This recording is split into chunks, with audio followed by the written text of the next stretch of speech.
Between 1865 and 1900, Cuba was a major exporter of sugar, producing around one-fourth of the world's sugar. America, being a close neighbor, was an important trade partner and natural consumer for Cuba. However, the Spanish government dictated Cuban trade with other countries.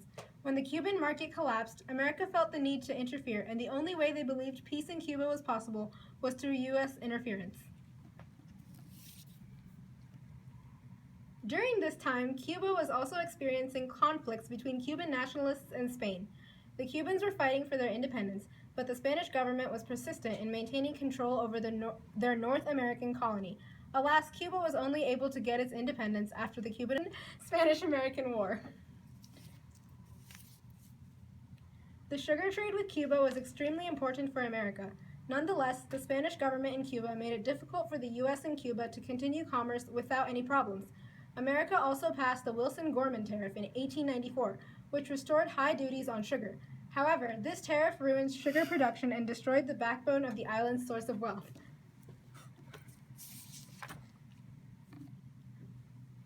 Many poor Cubans were also unhappy with the Spanish overlords and started rebelling.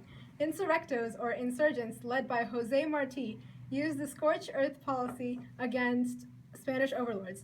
They torched cane fields, sugar mills, and planted dynamite on passenger trains. Cuba labor and concentration camps. Butcher Weiler wanted to crush the rebellion with reconcentration camps.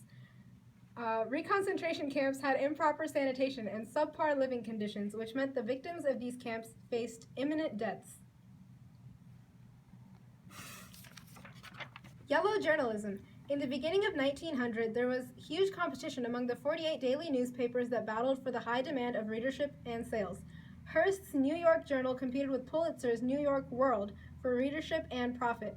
This competition not only led the yellow journalism, which had prominent headlines, misleading headlines, and a variety of topics reported on the front page, along with lavish illustrations created by imposters and frauds. These headlines also heightened tensions between U.S. and Spain by talking about the war in Cuba and the Philippines. Letter. In 1898, the Spanish diplomat Dupuy de Lome wrote a letter that described President McKinley in an unflattering way. When Hearst published this letter, de Lome resigned. The publishing of the letter increased American resentment.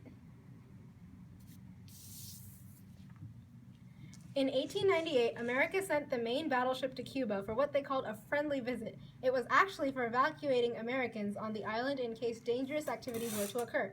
However, on February 15, 1898, the Maine blew up in the Havana harbor, resulting in 260 dead Americans. The explosion was followed up by 2 investigations to pinpoint the source of the detonation.